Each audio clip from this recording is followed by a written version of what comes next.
Omega, do you have any idea whose seat you're sitting in?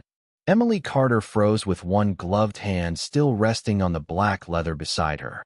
The royal guard stood outside the open carriage door, rain shining across the shoulders of his dark uniform. His expression caught somewhere between disbelief and alarm. For one terrible second, Emily thought she had misheard him.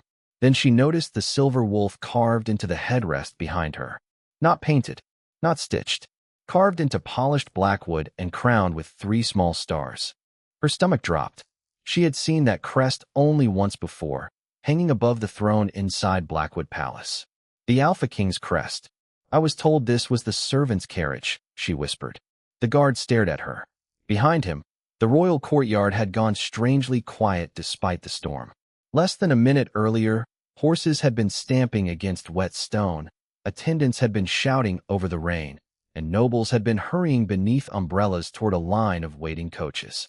Now Emily could hear individual drops striking the carriage roof. Tap, tap, tap. Get up, someone hissed from outside. Emily recognized Vanessa Hale's voice immediately. Get out before His Majesty sees you. Heat climbed Emily's neck.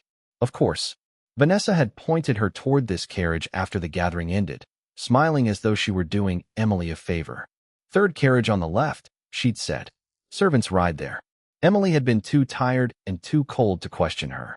She had climbed inside, found the empty seat beside the window, and allowed herself one small luxury, sitting down. Now even that seemed to have been a mistake. Emily rose quickly, smoothing the plain gray skirt that marked her as neither noble nor honored guest. I'm sorry, I didn't know. The guard's eyes flicked past her shoulder toward the forbidden seat, and somehow his silence frightened her more than anger would have. Emily stepped toward the door. Then every person in the courtyard bowed. It happened so quickly that she almost didn't understand what she was seeing. Heads lowered. Conversations vanished. Even Vanessa's smug expression disappeared as she bent at the waist. Emily felt the change before she saw its cause, a quiet pressure moving through the rain, powerful enough to make her Omega instincts whisper one command. Still, she turned. A man was walking toward the carriage. Adrian Blackwood needed no crown. He was tall, broad-shouldered beneath a charcoal coat, his dark hair damp from the rain, his face composed with the cold restraint of someone accustomed to rooms falling silent when he entered them. He moved without hurry. That somehow made everyone else seem more afraid. Emily's pulse stumbled. She had spent the entire royal moon gathering avoiding even the possibility of meeting his eyes. Now there were barely 10 feet between them. Adrian stopped at the carriage door. His gaze moved first to the royal guard, then to Emily, then past her to the black leather seat. Nobody spoke. Emily could feel Vanessa watching from somewhere behind him, waiting for the humiliation to begin. She swallowed. Your Majesty, I apologize. I was told this was the servant's carriage. I didn't mean any disrespect. Adrian studied her face. His eyes were gray, but not soft gray. They reminded Emily of winter clouds over a frozen lake. Who told you? He asked. 2 words. That was all. Emily could have turned her head. Vanessa stood close enough that a single glance would have answered him. Instead, Emily lowered her eyes. It was my mistake, Your Majesty. Silence stretched between them. Something changed in Adrian's expression, so slight she might have imagined it. Emily stepped down from the carriage, but before her shoe reached the wet stone, his voice stopped her. Sit down. She looked up. Your Majesty? You heard me. The royal guard went motionless. Somewhere behind Adrian, someone drew a startled breath. Emily stared at the seat she had just escaped, then slowly returned to it. Adrian placed one hand against the carriage frame and stepped inside. Emily expected him to take the opposite bench. He didn't. The door swung closed, shutting out the rain, the guards, Vanessa, and every horrified face in the courtyard. Then Alpha King Adrian Blackwood sat beside her. Emily sat so still that she could hear the faint ticking of the brass carriage clock above the opposite window. Adrian Blackwood was less than 2 feet away, yet he seemed to occupy every inch of the enclosed space. Outside, rain softened the courtyard into streaks of silver beyond the glass. Inside, the air smelled of polished leather, cedar wood, and the faint, clean trace of winter that seemed to follow the king himself. Emily folded her hands tightly in her lap. She had spent most of her life learning how to disappear. It was a skill Margaret Carter had encouraged with relentless precision. Walk quietly. Speak only when necessary. Never make important people wait. Never mistake kindness for invitation. Emily had learned those rules before she was old enough to understand why they applied to her more than anyone else. Being an Omega in the Carter pack had never made her worthless by law, but people rarely needed laws to make someone feel small. A glance could accomplish it. A chair deliberately left unavailable could accomplish it. So could an invitation addressed to the household that somehow forgot to include her name. After her father died, Emily stopped expecting anyone to notice. Margaret became head of the household, and Emily became useful. She arranged flowers before ceremonies, carried packages during visits, checked coats at winter gatherings, and remembered how everyone took their tea. Vanessa Hale, Margaret's favored companion and the daughter of one of the wealthiest alphas in their territory, treated Emily with the casual indifference reserved for furniture. That morning, Emily had spent nearly an hour fastening tiny pearl buttons down the back of Vanessa's ivory gown while Vanessa discussed which royal families might notice her at the gathering. Emily had worn gray. Margaret had chosen it deliberately. Something modest, she had said. Something forgettable. Emily had looked at herself in the mirror afterward and decided Margaret had succeeded. Yet Adrian Blackwood was looking at her now. Not through her. At her. Emily kept her gaze lowered toward her hands. "You are frightened," he said. His voice was quieter inside the carriage. She considered denying it, but lying to a king seemed considerably more foolish than sitting in his chair. "Yes, your majesty." "Of me?" Emily hesitated. The carriage remained stationary, but she could sense movement outside as guards reorganized the convoy. "I do not know you well enough to be frightened of you personally." Silence.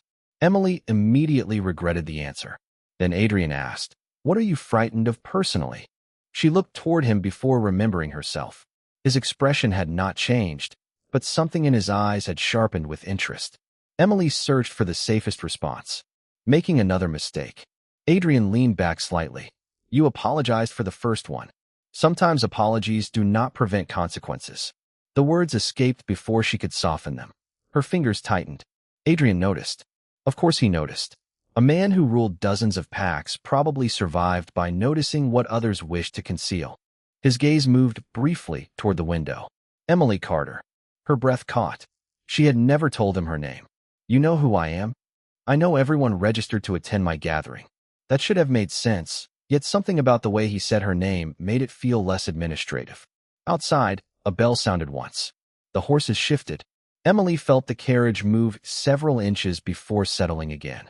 Adrian's attention returned to her plain gray dress, then to the simple silver pin at her collar. There was no family crest on it. No jewels. Nothing announcing that she belonged among the guests who had filled his palace that evening. "Why were you traveling with the servants?" he asked. Emily looked through the rain-streaked window. Across the courtyard, she could just make out Margaret beneath a covered walkway, watching the carriage with a rigid expression. Vanessa stood beside her. "Because that is where I was told to go." That was not my question. Emily's heartbeat quickened. She understood then that Adrian had noticed the distinction she had spent years pretending did not exist. He was not asking which carriage she had been assigned. He was asking why she had accepted being assigned there at all. Before she could answer, the carriage jolted gently forward. Hooves struck the wet stone in a steady rhythm as the royal convoy began leaving the palace grounds. Emily turned toward the window, startled. The gates were already opening ahead. She had assumed Adrian would question her and send her away. Instead, the palace was receding behind them. "Your Majesty," she said carefully, "where is this carriage going?" Adrian watched the dark road appearing beyond the gates. "Blackwood Palace." Emily stared at him. "But we are already at Blackwood Palace." For the first time, something almost like amusement touched his eyes. That was the ceremonial estate. The carriage passed beneath the towering iron gates and entered the rain-darkened forest. "You are coming to the royal residence." The words settled over Emily with more weight than any command Adrian had given her. The royal residence. Not the ceremonial estate where hundreds of guests gathered beneath chandeliers and watched one another for signs of favor, but the private heart of Blackwood territory, a place Emily knew mostly through whispered stories. She turned toward the rain-darkened window. The last lights of the gathering vanished behind the trees, leaving only lanterns from the royal convoy moving through the forest like a chain of distant stars. "I think there has been another mistake," she said. Adrian remained composed. There has not. Emily searched his face for some explanation and found none. That was the unsettling thing about him. Other powerful people announced themselves constantly. Margaret did it with sharp corrections. Vanessa did it with expensive dresses and carefully chosen laughter. Adrian seemed to need nothing. His silence made everyone else rearrange themselves around him. Emily glanced at the carriage interior again, seeing it differently now. The blackwood panels were polished until they reflected the amber lamps. Silver wolves had been worked into the handles. Across from her rested a narrow document case bearing the royal seal. Everything spoke of privacy, authority, and rules she had already broken without understanding them. She remembered the first time Margaret had brought her near a royal procession 3 years earlier. Emily had been 19, standing behind a velvet rope while Blackwood guards inspected every carriage before departure. A child had reached toward one of the royal coaches, fascinated by the silver crest, and his mother had immediately pulled his hand away. "Do not touch anything belonging to the king," she had whispered. Emily understood why now. Royal property was treated almost like sacred ground. The Alpha King's carriage was not simply transportation. It was an extension of his household, guarded by centuries of tradition. Guests entered only by invitation. Pack leaders waited to be summoned. Even senior officials rode elsewhere unless the king requested their presence. And Emily Carter, the woman Margaret had dressed specifically to be forgotten, was sitting inside it. Worse, she was still sitting in the place everyone had feared to see her touch. Her eyes drifted toward the carved wolf above the headrest. Adrian noticed.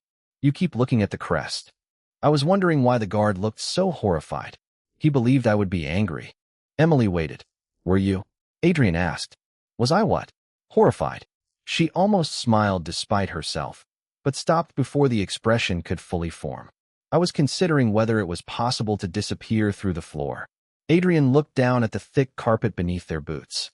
"Unlikely." Emily blinked. There it was again, that nearly invisible trace of dry humor. It made him more difficult to understand, not less. The carriage rolled deeper into the forest. Rain whispered against the roof while the steady rhythm of hooves filled the pauses between them. Emily tried to reconstruct everything Vanessa had said. "Third carriage on the left. Servants ride there." Vanessa had pointed without hesitation. She had known. Emily felt a cold realization settle beneath her ribs. Adrian seemed to read the change in her expression. "You remembered something." "Nothing important." "You protect people who embarrass you." Emily turned toward him. "I am not protecting anyone." "Then give me the name." His voice remained calm. That somehow made refusal harder. Emily looked at her hands. "If someone intended to make me look foolish, telling you would only prove that it worked." Adrian studied her for several seconds. "Interesting." She did not know whether that was praise or warning. "What is?" "Most people spend their lives trying to bring their enemies before me. You were handed the opportunity and refused it." Emily looked back toward the window. "Maybe I do not want my life decided by what someone else deserves." This time the silence changed. Adrian no longer seemed merely curious. He seemed to be listening. The carriage rounded a bend, and moonlight briefly broke through the clouds, washing the forest in pale silver. Emily caught her reflection in the glass. Brown hair pinned simply at the nape of her neck. Pale face. Gray dress. Nothing about her belonged in this carriage. Then she noticed Adrian's reflection beside hers, his gaze fixed not on the road, but on her. "There is something you should understand before we arrive," he said. Emily slowly turned. "About the royal residence." "About this carriage." Her pulse tightened. Adrian rested one hand on the Blackwood armrest between them. "There are 6 royal coaches in service. Any of them could have taken me tonight." Emily looked toward the crest behind her. "Then why this one?" His eyes followed hers to the seat. "Because this carriage has not carried another passenger beside the reigning Alpha in 20 years. Emily felt the warmth leave her hands. Outside, the convoy continued through the darkness. "Then why did you let me stay?" Adrian's gaze returned to her, unreadable and steady. "That," he said quietly, "is what I intend to find out." For several seconds, Emily forgot the rain, the road, and even the fact that she was sitting beside the most powerful Alpha in the Northern Territories. 20 years. The number stayed in her mind like the echo of a bell. She looked at the seat beneath her as though it might suddenly explain itself. It remained only black leather, dark wood, and an embroidered silver crest. "I still do not understand," she said. Neither do I. Adrian's answer surprised her. Kings were supposed to have answers. Margaret certainly behaved as though authority meant never admitting uncertainty. Adrian did not seem troubled by it. He simply watched Emily with the patience of someone waiting for a locked door to reveal where its key had been hidden. She shifted slightly, and a faint warmth moved through the wooden frame beneath her hand. Emily pulled her fingers away. Adrian's eyes dropped to the movement. What happened? Nothing. Emily. Hearing her name in his voice made evasion feel childish. She touched the wood again. Cold. Perfectly ordinary. I thought it felt warm. Adrian's expression became still. Where? She indicated the carved armrest. He placed his gloved hand over the same spot. Nothing happened. Emily could tell from his face before he spoke. Cold. Then I imagined it. Perhaps. He did not sound convinced. The carriage slowed as the road narrowed between towering pines. Outside, lantern light slid across wet branches. Emily tried to focus on anything except Adrian's attention, but memory returned instead. Vanessa beneath the covered walkway.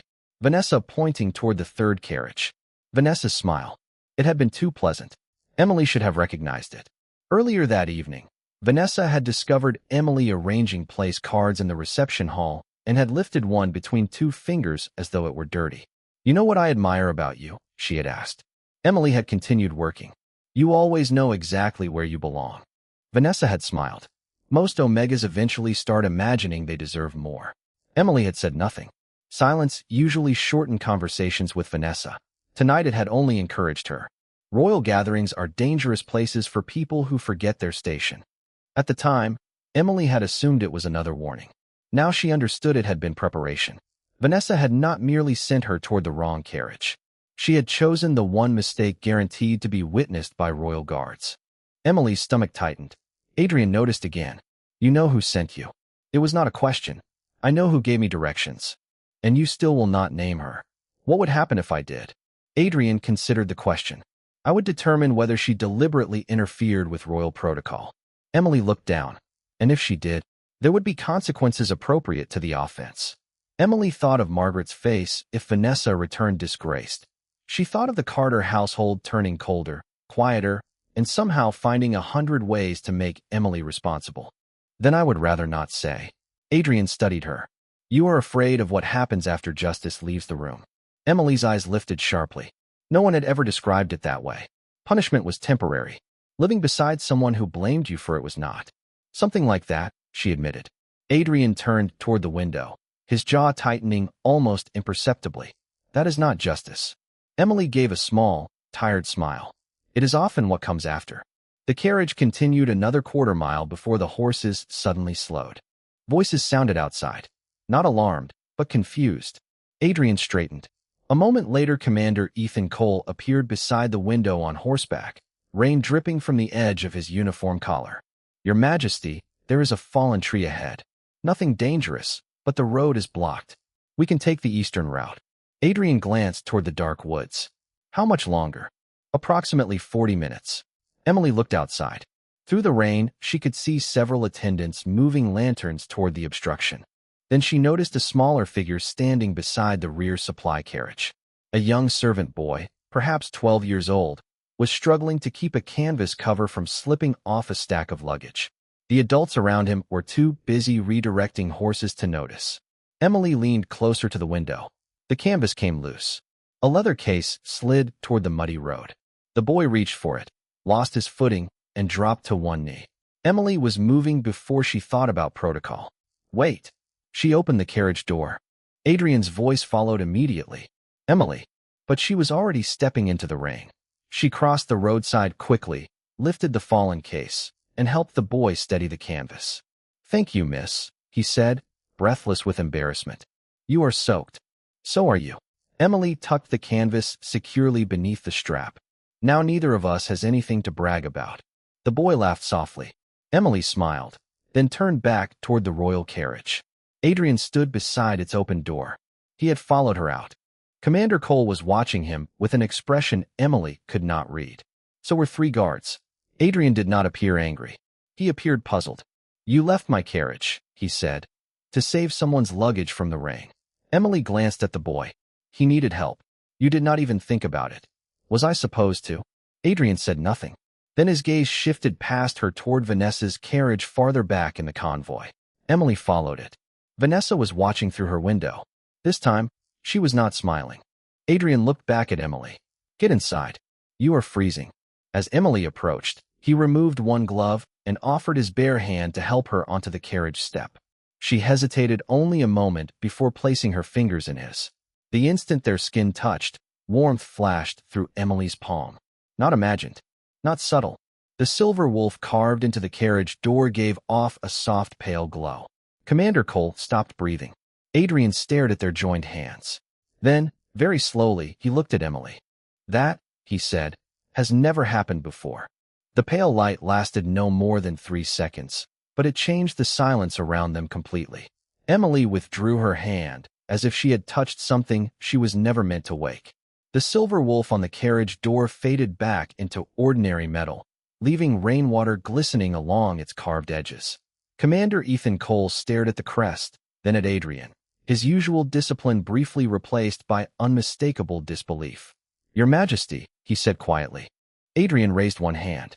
Ethan stopped. No explanation followed.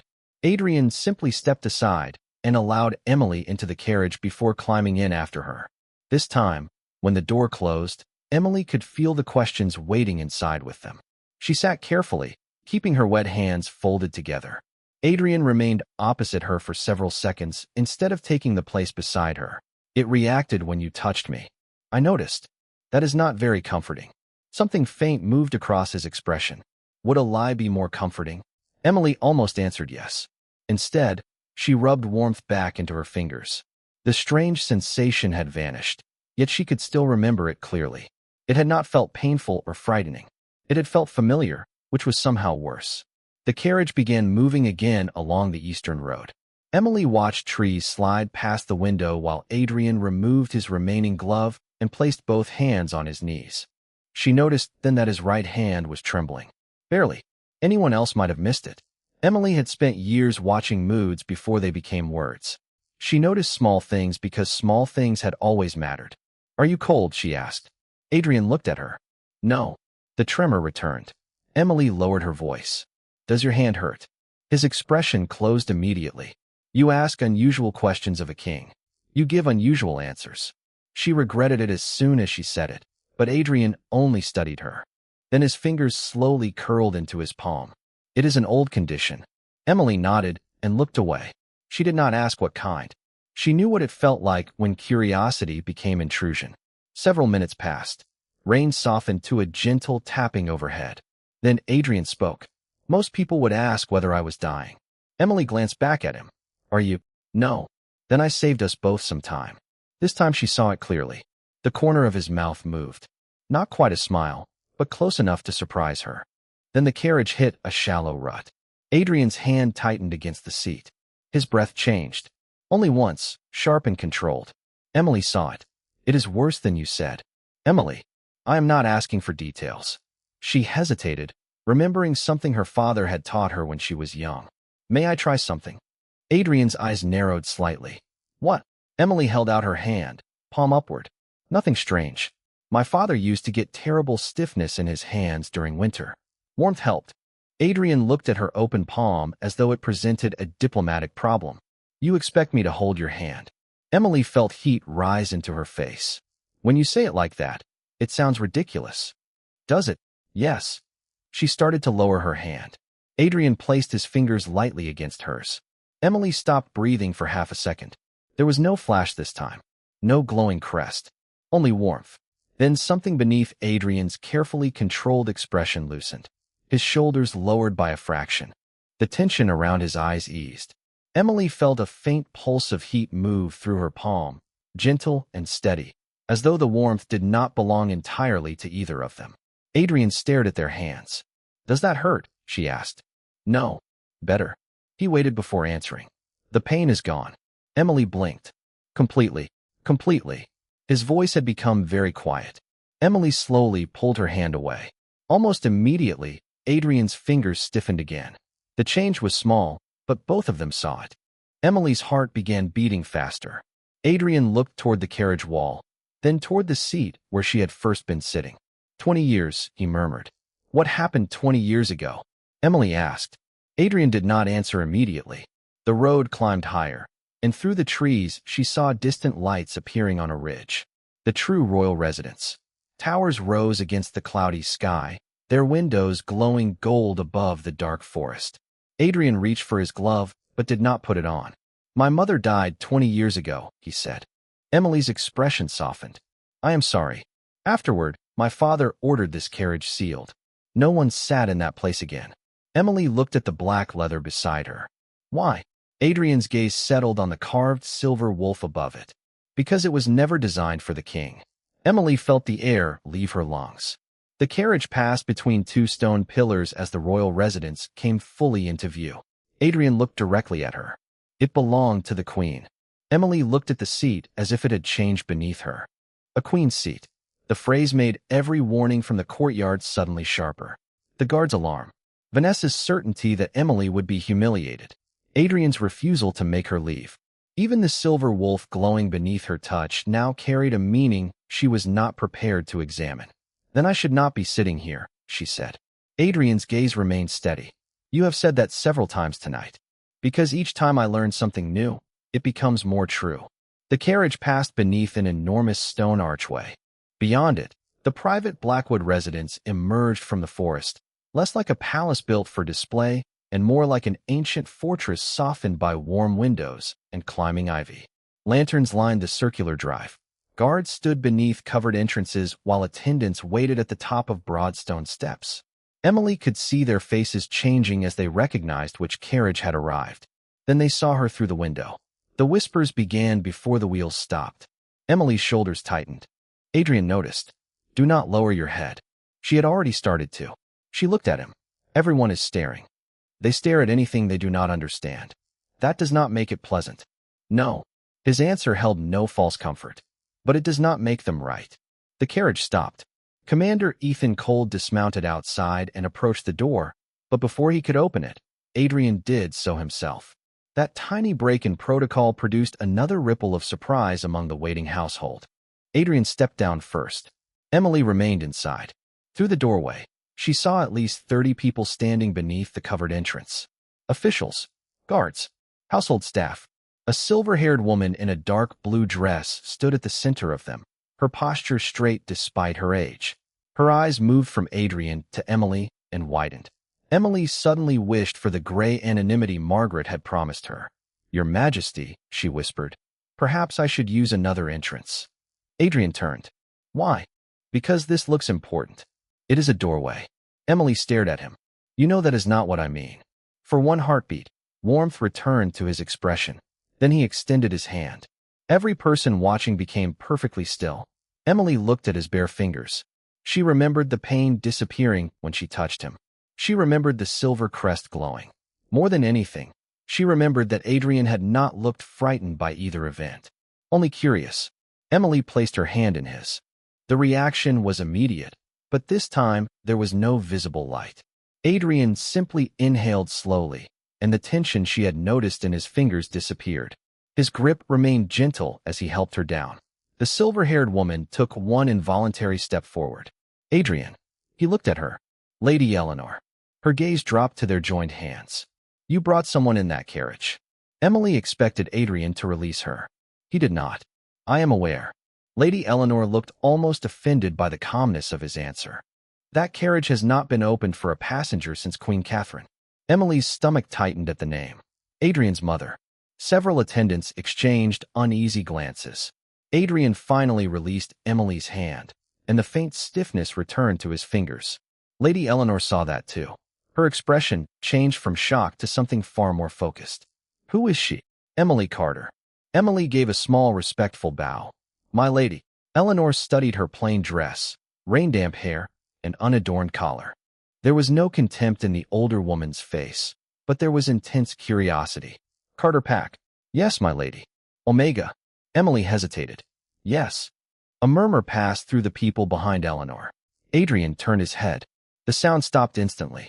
Emily felt the old instinct to make herself smaller, but his earlier command returned to her. Do not lower your head. So she did not. Eleanor noticed that too. Where is her escort? She asked. Emily glanced toward the drive. The other carriages were beginning to arrive through the gates. I was traveling with Margaret Carter and Vanessa Hale. At Vanessa's name, Commander Cole's expression shifted. Adrian saw it. "You know Miss Hale?" Adrian asked him. Ethan chose his words carefully. "Her father serves on the Western Council, Your Majesty. She has attended several royal functions." Adrian looked toward the approaching convoy. Emily followed his gaze and saw Vanessa's carriage entering the circular drive. Her stomach sank. She knew that expression even from a distance. Vanessa had recovered from her shock. Now she was angry. "Your Majesty," Emily said softly, "I would prefer not to cause trouble." Adrian turned back to her.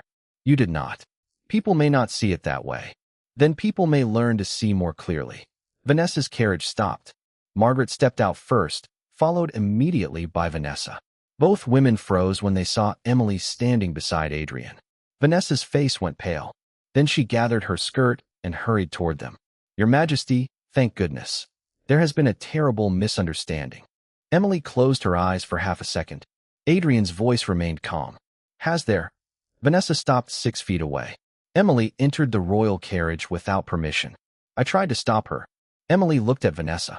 The lie arrived so smoothly that for a moment it almost sounded believable. Adrian said nothing. Vanessa continued, gaining confidence from his silence.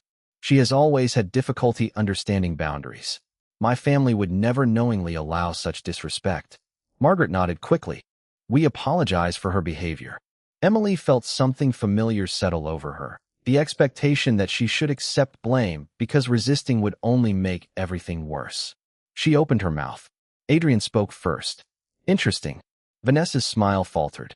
He looked toward Commander Cole. "Commander," when Miss Carter entered the carriage, which direction had she approached from?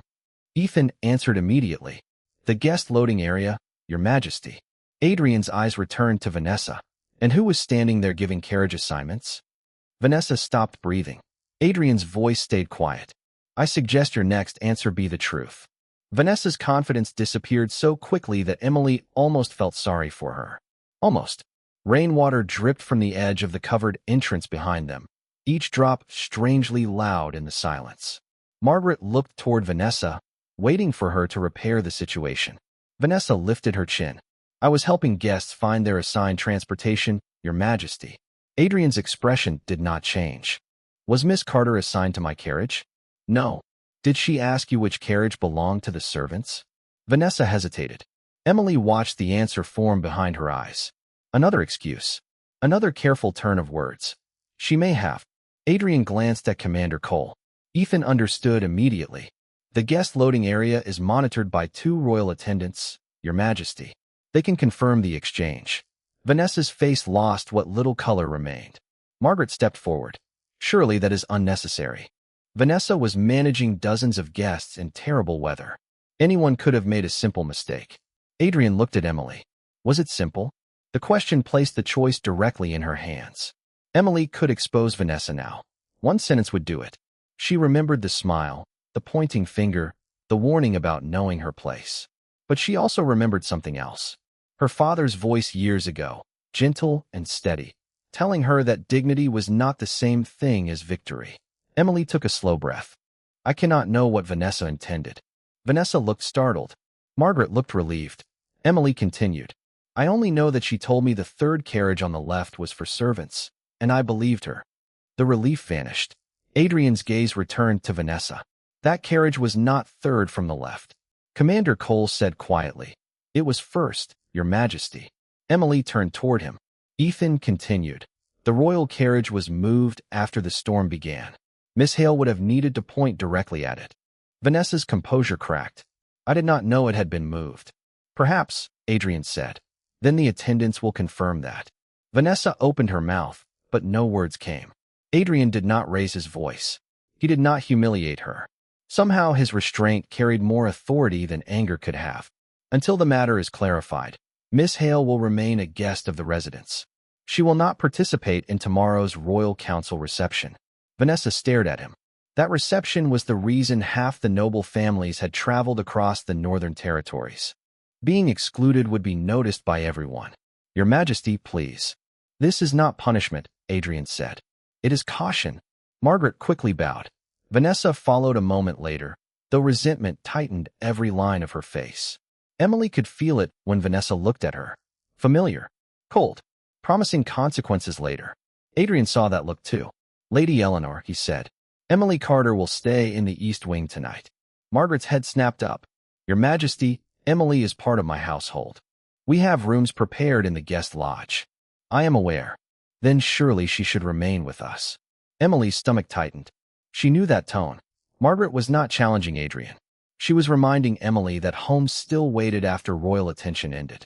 Lady Eleanor glanced between them. Adrian did not. Miss Carter is my guest. For simple words. Margaret became silent. Emily looked at Adrian. Your Majesty, that is not necessary. Neither was helping a servant in the rain. His eyes held hers. You did it anyway. Emily had no answer. Lady Eleanor stepped forward with a gentleness that surprised her. Come inside, child. You are soaked through. The entrance hall beyond the doors was warm and softly lit, with dark wooden beams crossing a ceiling nearly 30 feet high. Emily expected gold everywhere. Instead, she found bookshelves, old portraits, fresh pine branches, and a fire glowing beneath a stone mantel. It felt lived in. That made it more intimidating somehow. As servants quietly took coats from arriving guests, Emily noticed Adrian flexing his right hand again. The stiffness had returned. Lady Eleanor noticed too. Adrian, I am fine. You have been saying that for 6 years. Emily stopped. 6 years. Adrian gave Eleanor a warning glance, but the older woman ignored it. The physicians could not explain it. Eleanor said, looking toward Emily now. The healers could not either. Adrian's voice cooled. Enough. Eleanor became quiet, but her eyes remained on Emily with unsettling recognition. Emily remembered holding Adrian's hand. The trembling had stopped instantly. She looked toward his fingers. Does it happen every day? She asked. Adrian seemed surprised that she dared continue. Yes. And touching me stopped it. Yes. Lady Eleanor drew a slow breath. Emily turned toward her. The older woman was staring at the simple silver pin at Emily's collar. Where did you get that? Eleanor asked. Emily touched it instinctively. It belonged to my mother. What was her name? Grace Carter. Eleanor stepped closer. Her name before Carter. Emily frowned. No one had asked her that in years. Grace Whitmore. The room seemed to shrink around them. Lady Eleanor's face went completely still. Adrian noticed. You knew her. Eleanor looked at him, then back at Emily. Not personally. Her voice had changed. But I knew that name. Emily's fingers tightened around the pin. From where? Eleanor stared at the tiny crescent engraved into its silver surface. From your mother's portrait. Emily stopped breathing. My mother never had a royal portrait. Eleanor's eyes lifted to hers. Not in your home. She turned toward the long corridor beyond the staircase. Here. Emily did not move. For a moment, the sounds of the residence seemed to drift away from her, leaving only the soft crackle of the fire and Lady Eleanor's impossible words. Her mother's portrait was here. Grace Whitmore had died when Emily was 8 years old, leaving behind a handful of dresses, several books filled with pressed flowers, and the silver crescent pin Emily now wore at her collar. She had never spoken of palaces, never mentioned Blackwood royalty. There must be another Grace Whitmore, Emily said. Eleanor's expression softened, but she did not agree. Come with me. Adrian stepped beside Emily as Eleanor crossed the entrance hall toward a narrow corridor beneath the eastern staircase. Emily followed, aware of Margaret and Vanessa somewhere behind her, but neither woman dared interfere now. The corridor grew quieter with every step. Portraits lined the walls beneath small brass lamps.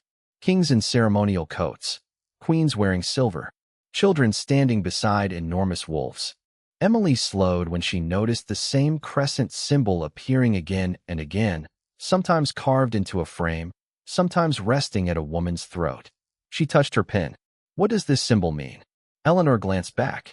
It belonged to an old royal household known as the Moonwardens. They served the Blackwood queens for generations. Servants? Emily asked. Guardians, Eleanor corrected gently.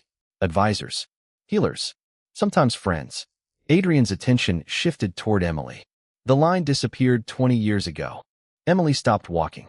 20 years. Again. The carriage. Queen Catherine. Now the Moonwardens. The year your mother died? She asked.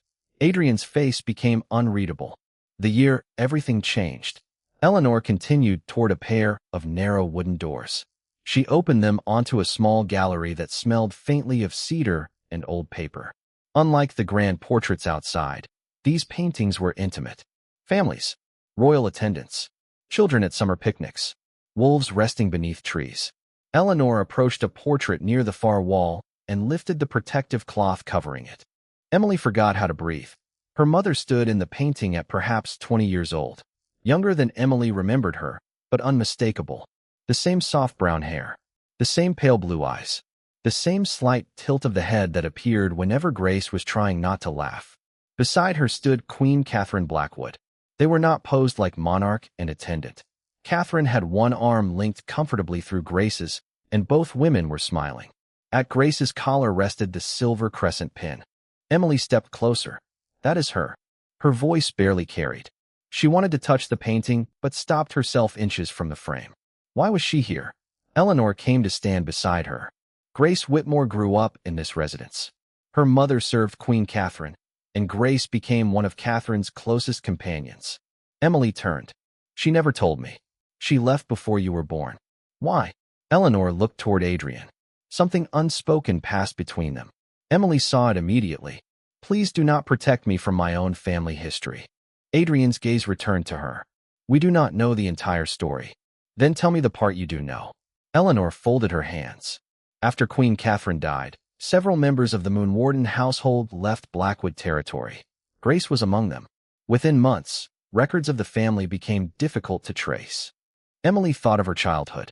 Her mother never discussing relatives. No grandparents visiting. No cousins. No stories about growing up. Grace had always answered questions with gentle distractions. Emily had mistaken silence for simplicity. Now it looked like secrecy. Adrian stepped toward the portrait. There is something else. He pointed toward the lower corner of the painting. Emily leaned closer. Behind Grace and Catherine, an artist had painted part of a carriage beneath flowering trees. Black wood, silver trim, the same carved wolf. Emily's eyes moved to the seat visible through the open door. Above it was a crescent identical to her pin. That is the carriage from tonight. Yes, Adrian said. Emily stared at the painted symbol. Then the crescent does not belong to the queen. Eleanor shook her head. No, the queen's seat was made by the Moonwardens.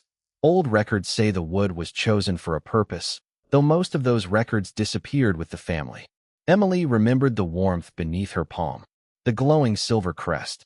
Adrian's trembling stopping when she touched him. A chill moved through her despite the warmth of the gallery. You think the carriage recognized this? She touched the pin. Adrian looked at her hand. I think it recognized you. Emily stepped away from the portrait. That is impossible. I would have said the same thing an hour ago. His voice remained calm. Then you touched my hand. Emily looked at his fingers. They were trembling again, faintly but visibly. Without thinking, she reached toward him, then stopped herself. Adrian noticed the hesitation and extended his hand instead. This time the choice was hers. Emily placed her palm against his. The tremor vanished. At the same instant, a soft metallic sound came from behind the portrait. Eleanor turned sharply. Something had clicked inside the wall. The painting shifted forward by less than an inch. Adrian released Emily and moved closer. Hidden behind the frame was a narrow compartment. Eleanor opened it carefully and removed a small wooden box covered in dust. A silver crescent was carved into its lid. Emily stared at it. Has that always been there? Eleanor shook her head slowly. I have maintained this gallery for 18 years. I never knew this compartment existed. Adrian lifted the box and offered it to Emily. The moment her fingers touched the wood, the latch opened by itself. Inside lay a single old-fashioned brass key and a folded piece of paper yellowed with age. Emily unfolded it carefully. There were only 4 words, written in handwriting she recognized immediately. Her mother's handwriting. Emily read them aloud. For my daughter, Emily. Emily read the 4 words again, but they refused to become ordinary. For my daughter, Emily. Her mother had written them before Emily was old enough to understand secrets, perhaps before she was old enough to remember this place at all. The paper trembled between her fingers. Adrian did not reach for it. Lady Eleanor did not speak. Their silence gave Emily something she had rarely been given in the Carter household. Time to feel something without being told what it should mean. She looked inside the box again. Beneath the brass key lay another folded sheet, thinner and more fragile than the first. Emily lifted it carefully. Grace's handwriting crossed the page in neat blue ink. If you are reading this, then the old wood has awakened for you. Do not be afraid of it. The Moonwardens were never chosen because they were powerful. They were chosen because royal power needed someone who could quiet it without fearing it. Emily stopped. Her eyes moved instinctively toward Adrian's right hand. The tremor had returned. She continued reading. There may come a day when the Blackwood heir carries what Catherine feared would pass to her son. If that day comes, remember this. You are not his servant. You are not his cure. You owe no crown your life. Help only if your heart tells you the person is worthy of your kindness. Emily's throat tightened. Even from 20 years away, Grace sounded exactly like herself. Gentle, but never weak. Adrian's face had gone completely still. She knew. Emily whispered. Eleanor looked toward him. Grace knew there was a possibility. A possibility of what? Emily asked. Adrian turned away from the portrait and walked toward the narrow gallery window. Rain traced silver lines down the glass. The condition in my hand is not an injury. His voice was controlled, but Emily could hear the effort beneath it. It began 6 years ago as stiffness. Then came periods when my wolf became difficult to settle. Emily remembered the old stories surrounding powerful alphas, stories exaggerated by frightened people until illness became legend. Is that why people say no Omega can remain near you? Adrian glanced back. Partly. Most Omegas react strongly to my presence. Fear, dizziness, sometimes panic. The closer they stand, the worse it becomes. Emily thought about the carriage. She had been nervous, certainly, but she had never felt overwhelmed by him. I did not. No. And you became calmer when I touched you. Yes. Eleanor stepped toward the box. Grace called it balance. Emily looked at her. You knew about this? Only stories. Moonwardens were said to possess a rare kind of Omega presence. They did not dominate power. They steadied it. Emily stared down at her hands. Hands Margaret considered useful for buttons, trays, flowers, and chores nobody else wanted. Hands her mother had apparently known might one day awaken something hidden in royal wood. Why did she hide this from me? The question came out smaller than Emily intended. Eleanor's face softened. Perhaps she wanted you to become yourself before anyone told you what your bloodline expected. Emily looked again at Grace's message. You owe no crown your life. That sentence mattered more than everything else. Her mother had not left instructions commanding Emily to serve a king. She had left her a choice. Adrian seemed to understand the same thing. You are free to leave tomorrow, he said. Emily looked up. After all of this? Especially after all of this. You brought me here because you wanted answers. I did. And now? Adrian's gaze dropped briefly to her mother's letter. Now I know enough to understand that asking you to remain because you ease my condition would make me exactly the kind of man your mother warned you about. Emily had expected authority from him. She had not expected restraint. Something inside her shifted, quiet and uncertain. Before she could answer, a bell rang somewhere deeper in the residence. Once, then twice. Eleanor frowned. That is the eastern gate. Footsteps approached rapidly outside the gallery. Commander Cole appeared at the doorway, rain still darkening his shoulders. Your Majesty, forgive the interruption. Adrian turned. What happened? The storm washed part of the eastern road into the creek. The convoy behind us has been redirected. No one is hurt, but several guest carriages will remain here overnight. Emily immediately thought of the young servant boy and the supply coach. The servants. Safe, Ethan said. They are being brought inside. Emily relaxed. Adrian noticed. Then Ethan's expression became more serious. There is another matter. One of the attendants from the ceremonial estate came forward about Miss Carter's carriage assignment.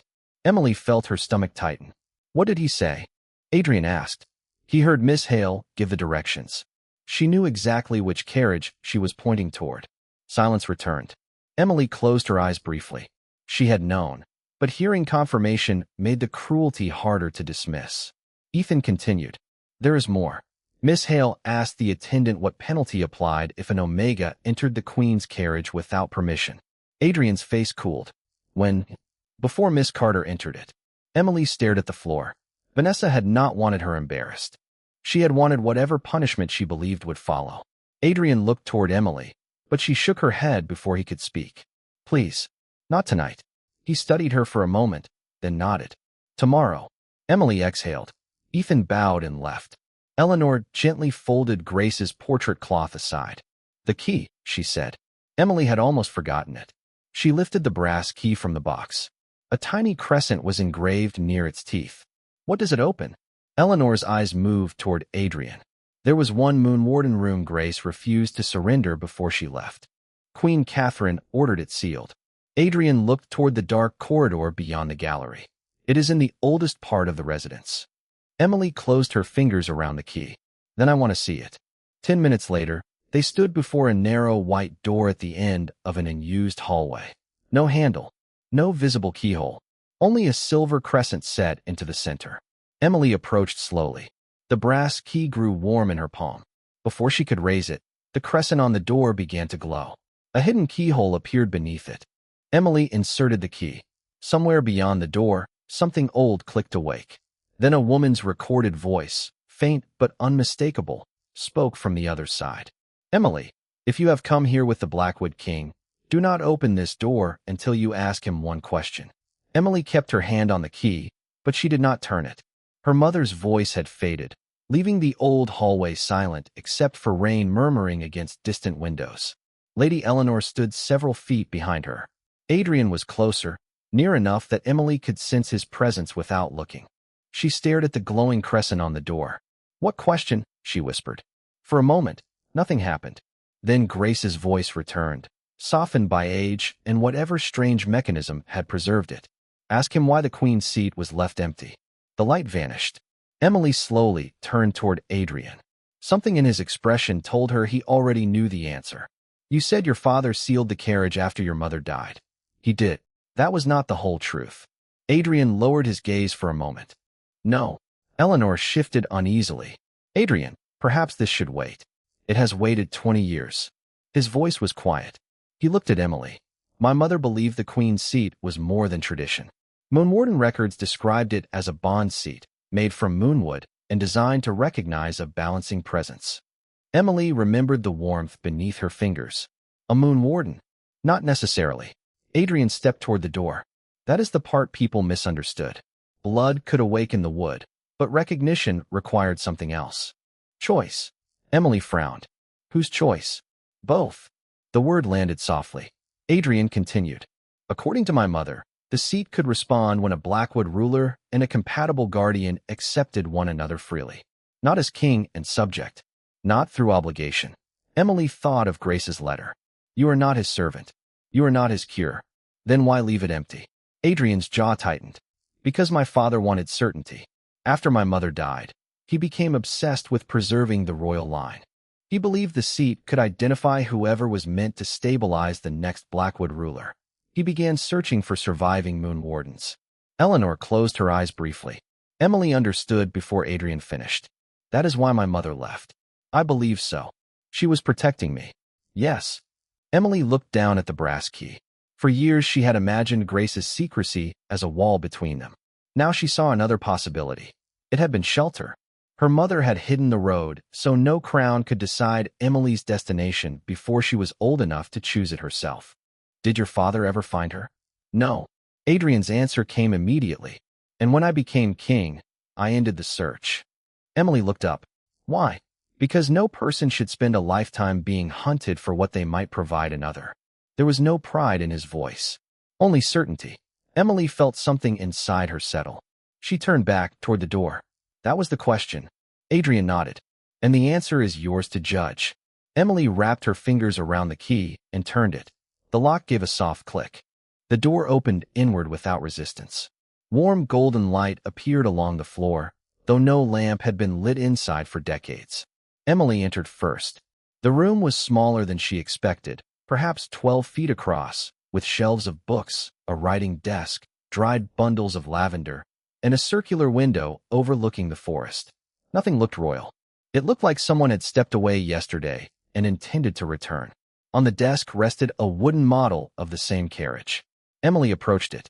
2 tiny seats had been carved inside. One bore the Blackwood wolf. The other bore the Moonwarden crescent. Beside the model lay a journal. Grace Whitmore was written across its cover. Emily touched it, but before she could open it, Adrian made a quiet sound behind her. She turned. He had stopped in the doorway, one hand gripping the frame. His breathing was controlled, but his fingers trembled more strongly than before. Adrian. It was the first time she had used his name without his title. His eyes met hers. Something about the room was affecting him. "Stay there," he said. Emily ignored the command, not because she wished to defy him, but because she recognized the look of someone trying to endure discomfort alone. She crossed the room slowly. "Your hand. It will pass. You said that before." She stopped in front of him and held out her palm. This time Adrian did not hesitate. His hand met hers. Warmth moved between them, deeper than before, gentle but powerful. His trembling stopped. Then the entire room answered. Pale silver light traveled through carved lines hidden in the floor, circling them before spreading toward the desk, the shelves, and the old carriage model. Eleanor whispered something behind them, but Emily could not hear it over the sudden rush of her own heartbeat. The wooden model opened by itself. Beneath the miniature queen's seat lay a small silver plaque. Emily released Adrian's hand and lifted it. 3 words were engraved across the surface. Not queen, not Luna, not mate. Emily read them twice before understanding why Grace had hidden them. Chosen by choice. Adrian stared at the plaque. Eleanor stepped closer, tears bright in her eyes. "That was Catherine's belief," she whispered. "The bond cannot command. It can only recognize." Emily looked at Adrian. The room had awakened because they had entered together, but nothing in it demanded what happened next. For the first time that night, the mystery did not feel like a trap. It felt like an open door. Then Grace's journal slid gently across the desk by itself and fell open to a marked page. Emily approached. A single sentence had been underlined in faded blue ink. She read it aloud. "If the room wakes for my daughter, the Blackwood King must know that she carries only half of the answer." Adrian came to stand beside her. Emily turned the page. Tucked beneath it was an old photograph of 2 infant girls wearing identical silver crescent pins. Emily stared at the second child. On the back, Grace had written 2 names, Emily Whitmore and Vanessa Whitmore. Emily read the second name again, certain that shock had rearranged the letters. Vanessa Whitmore. But the ink did not change. Beside her, Adrian went completely still. Lady Eleanor reached for the photograph, then stopped before touching it. 2 infants, she whispered. Emily turned the photograph over once more. The girls looked nearly identical beneath their white blankets, each wearing a tiny crescent pin. "Vanessa is 24, Emily said. "I am 22. We cannot be twins." Eleanor's eyes sharpened. "Then the photograph is not saying what we think it is." Emily opened Grace's journal with careful hands. Several pages had been marked by thin ribbons. She found the entry beside the photograph and began reading. Grace had written about 2 children born into separate Moonwarden branches during the final years of Queen Catherine's life. One was Grace's daughter. The other belonged to Grace's cousin, Rebecca Whitmore. The Moonwarden line had been shrinking for generations, and these 2 girls were believed to be its last surviving daughters. Emily released a breath she had not realized she was holding. "Vanessa is my cousin." Eleanor nodded slowly. If Rebecca changed her name after leaving Blackwood territory, it would explain why no royal record connected Vanessa Hale to the Whitmores. Adrian's gaze remained on the journal. "Keep reading." Emily turned the page. Grace's next entry was shorter. She described a disagreement among the Moonwardens after Queen Catherine's death. Some believed one of the children should someday return to Blackwood and restore the old bond. Grace refused. She wrote that no child should be raised as an answer to someone else's problem. Rebecca disagreed. She believed royal recognition could restore their family's influence. Emily thought of Vanessa's polished manners, her obsession with royal gatherings, the way she measured every room by who held the most power. Suddenly those habits felt inherited from more than wealth. Did Vanessa know? Emily asked. Adrian looked toward the photograph. If she did, tonight makes considerably more sense. Emily remembered Vanessa warning her about royal boundaries. More importantly, she remembered Vanessa deliberately directing her toward the carriage. "No," Emily said. "It makes less sense. If she knew that Carriage mattered, why send me into it?" Eleanor considered this. Perhaps she expected rejection. Emily understood. Vanessa may have believed the old Carriage would expose Emily as an ordinary Omega who had crossed a sacred boundary. If nothing happened, Emily would be disgraced. Instead, the carriage had awakened. Adrian's condition had eased. The hidden room had opened. Every result had become the opposite of what Vanessa intended. A quiet knock came from the hallway. Commander Cole stood outside. "Your Majesty, Miss Hale has requested permission to leave the residence." Adrian's eyes hardened. "The eastern road is closed. She has offered to travel west with her family's escort." Emily closed the journal. "She knows." Adrian looked at her. Perhaps, if she knew nothing, she would be angry about tomorrow's reception. She would not be trying to leave in the middle of a storm. Adrian turned to Ethan. "Ask Miss Hale to join us."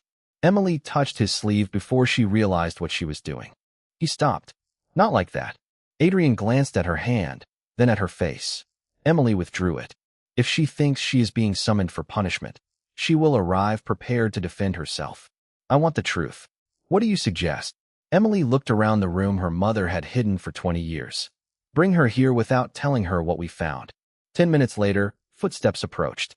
Vanessa appeared in the doorway beside Ethan, wearing a dry navy coat over her evening dress. Her expression was carefully composed until she saw Emily standing beside Grace's desk. Then her eyes moved to the glowing lines in the floor. The color left her face. "Where did you find this room?" she asked. No greeting. No confusion. Emily felt the last piece settle into place. "You recognize it?" Vanessa recovered quickly. "I recognize old Moonwarden symbols. Many educated people do." Emily lifted the photograph. Vanessa's composure broke again. Only for a heartbeat, but it was enough. "My mother left this for me," Emily said. "Grace Whitmore." Vanessa stared at her. Emily continued. "She wrote about Rebecca Whitmore too." Silence. Rain tapped gently against the circular window. Vanessa looked toward Adrian, perhaps searching for some safer version of the truth. He offered none. Finally, her shoulders lowered. "My mother's name was Rebecca." Emily's chest tightened. "You knew we were related." "For years. And you never told me." Vanessa gave a bitter little laugh. "Would you have believed me?" "Margaret barely believed it when my mother told her." Emily stared. "Margaret knew?" "She knew enough." Vanessa looked toward the carriage model. "My mother spent my childhood telling me the Moonwardens would return to Blackwood someday. She said one of us would be recognized." Emily understood the sadness beneath Vanessa's ambition now, but understanding did not erase what she had done. "So you sent me into the carriage." Vanessa's eyes shone with frustrated honesty. "I thought nothing would happen. I thought everyone would finally see that you were not special." The words should have hurt. Instead, Emily felt strangely calm. "And if I had been punished?" Vanessa looked away. That was answer enough. Adrian stepped forward, but Emily lifted one hand. She wanted this moment for herself. "All those years," Emily said softly. "You thought my existence took something from you." Vanessa swallowed. "You do not understand." "I think I finally do." Emily placed the photograph on the desk between them. "You were taught that recognition was something only one of us could receive." Vanessa looked at the two infant girls. Emily touched Grace's journal. "My mother taught me something different without ever telling me why." She looked at Adrian, then back at Vanessa. "No seat can decide our worth." The silver lines across the floor brightened. Vanessa stared down. For one hopeful second, the crescent beneath her feet glowed too.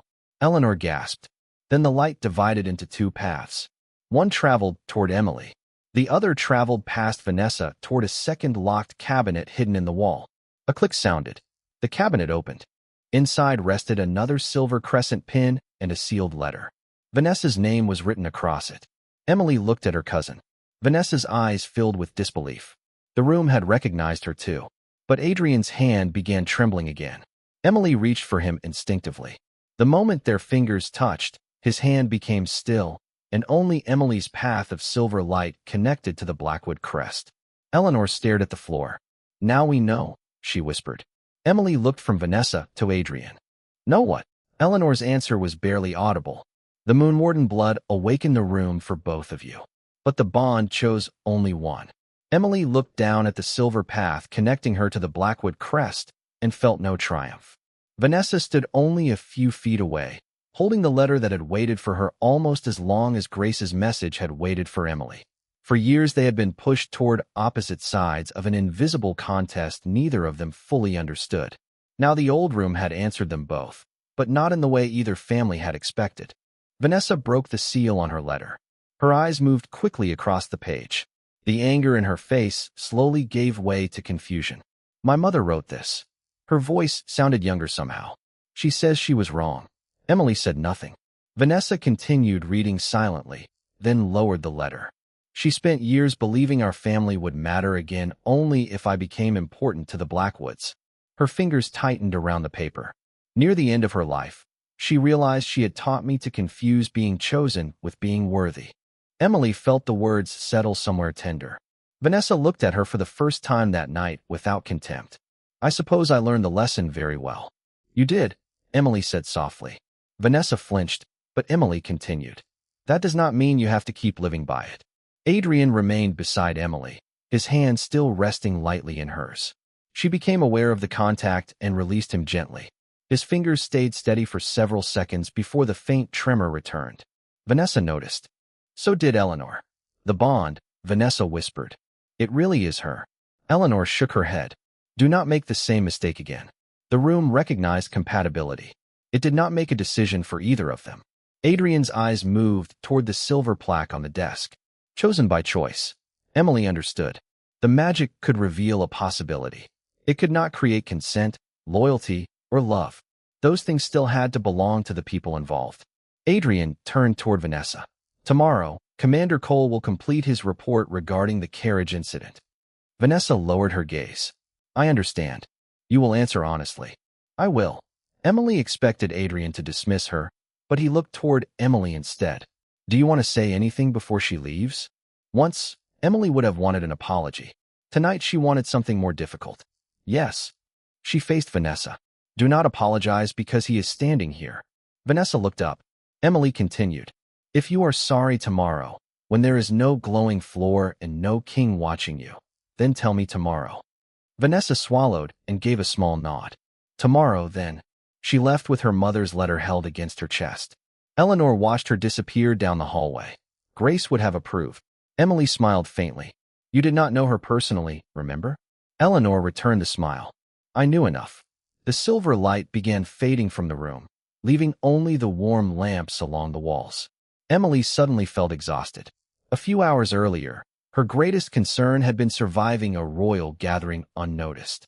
Now she had discovered her mother's hidden history, a lost family line, a cousin who had known more than she admitted, and a strange connection to a king whose pain disappeared beneath her touch. Adrian seemed to read the weight in her expression. You need rest. I need about 3 days of sleep. That can be arranged. Emily laughed before she could stop herself. The sound surprised both of them. Adrian's face softened. Then a clock somewhere in the residence chimed midnight. Eleanor looked toward the hallway. The council reception begins at 9 tomorrow morning. By then, half the residents will know Emily arrived in Catherine's carriage. Emily's brief amusement vanished. Wonderful. Adrian's expression became almost dry. You wanted to disappear through the floor earlier. I am reconsidering the strategy. Eleanor left to prepare Emily's room, giving them a few quiet minutes alone. Emily returned Grace's journal to the desk, but kept her mother's letter. Adrian stood beside the carriage model. Tomorrow will be difficult, he said. Because of Vanessa? Because people prefer simple stories. An unknown Omega entered a royal carriage, awakened an old symbol, and eased a condition no physician could explain. By breakfast, they will have turned you into either a miracle or a threat. Emily looked at him. And what will you call me? Adrian answered without hesitation. Emily. Something about the simplicity of it touched her more deeply than any royal title could have. She lowered her eyes, then remembered his command from earlier and lifted them again. What happens at the reception? Nothing you do not choose. And if the council demands an explanation, they can demand whatever they like. That sounds convenient when you are king. Occasionally. She smiled. Adrian reached into his coat and placed his glove on the desk. His right hand had begun trembling again. Emily looked at it, then at him. He made no request. That mattered. She extended her hand voluntarily. Adrian placed his palm against hers. The tremor faded. No silver light appeared this time. No hidden door opened. There was only quiet. Emily realized she preferred it that way. My mother said I should help only if I believed the person was worthy of kindness, she murmured. Adrian's gaze remained on hers. Have you decided? Emily considered everything she had seen. The king who had refused to punish her for an accident. The man who had ended his father's search for the Moonwardens. The ruler who had given her the choice to leave even after discovering what she could do for him. I have decided you deserve another day. Adrian almost smiled. A generous judgment. Do not make me regret it. I will make an effort. When they finally stepped into the corridor, Commander Cole was waiting near the staircase. His expression was unusually tense. Your Majesty, the council members who arrived early have gathered in the Great Hall. Adrian frowned. At midnight. They heard about the carriage. Emily closed her eyes briefly. Of course they had. Ethan continued. They are requesting that Miss Carter be brought before them immediately. Adrian's expression cooled. Request denied. There is more. Ethan looked toward Emily. They have opened the old royal register. According to the law recorded beside the Queen's carriage, if the seat awakens for someone outside the royal family, the reigning alpha must present that person before the court. Emily's stomach tightened. Present me as what? Ethan hesitated. Adrian looked toward the distant Great Hall, where voices were beginning to echo through the residence. Then Eleanor appeared at the top of the stairs holding an ancient silver book. Her face was pale. I found the original wording, she said. She opened the book and looked directly at Emily. Not as Luna. Not as Queen. Her finger rested beneath a single faded line. As the person the crown must publicly recognize as its equal. Emily stared at the faded line beneath Eleanor's finger until the words seemed to separate from the page. Equal. Not servant. Not healer. Not possession. Equal. Somewhere beyond the corridor, the Great Hall murmured with the voices of council members who had gathered to decide what her presence meant before anyone had bothered asking Emily herself. She looked at Adrian. Do I have to go in there? His answer came immediately. No. Eleanor blinked. The register says the crown must present her. It says nothing about forcing her to appear. Adrian's voice remained calm. If Emily refuses, the council can read an empty doorway. Emily almost laughed. Instead, she looked toward the distant hall. All her life, disappearing had been the safest choice. She had lowered her voice, stepped aside, accepted smaller rooms and lesser places because resistance always seemed to cost more than silence. Tonight, someone had finally given her permission to walk away. Strangely, that made her want to stay. I will go. Adrian studied her face. Because you want to? Yes. She took a breath. But I am not walking in behind you. Something warm entered his eyes. I would not ask you to. They crossed the residence together. By the time the great doors opened, nearly 50 people stood inside beneath the vaulted ceiling. Council members occupied the front rows. Guests crowded behind them. Margaret stood near a stone column, rigid with disbelief. Vanessa was farther back, still holding Rebecca's letter. When Emily entered beside Adrian, whispers moved through the hall. She felt every stare. Her old instinct told her to look down. She did not. Adrian stopped at the center of the room. You requested an explanation. An elderly councilman stepped forward. Your Majesty, the Queen's carriage awakened for an unregistered omega of no recognized standing. Royal law requires clarification. Emily felt the familiar sting in the phrase no recognized standing, but Adrian did not answer for her. Instead, he turned slightly. Emily. The room fell silent. He was giving her the voice everyone else assumed she did not possess. Emily looked at the councilman. My name is Emily Carter. My mother was Grace Whitmore of the Moonwarden line. I did not know that when I arrived tonight. I did not enter the carriage seeking recognition. I was given incorrect directions. Vanessa lowered her eyes. Emily continued. The carriage responded to me. A sealed Moonwarden room responded to me. None of that makes me better than anyone standing here. Her gaze briefly found Vanessa. And none of it makes anyone else lesser. A councilwoman frowned. But the ancient bond has recognized you. It recognized a possibility, Emily said. Not an obligation. Eleanor's expression softened.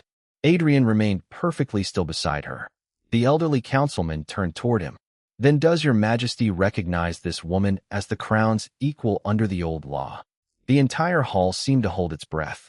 Adrian looked at Emily before answering. The law asks the wrong question. Murmurs rose. He waited until they stopped. A crown cannot grant equality to someone who already possesses it. Emily felt something tighten behind her ribs. Adrian continued. Emily Carter entered my carriage tonight believing she belonged with the servants because that was the place others had assigned her. Yet when a servant needed help, she left royal protection without hesitation. When given the opportunity to accuse someone who wronged her, she chose truth without revenge. When she discovered that her presence could ease a condition I have carried for years, she did not treat that ability as leverage. His eyes met hers. I will not reduce those choices to magic. No one whispered now. The carriage did not make Emily worthy of standing beside me. It merely noticed before the rest of us did.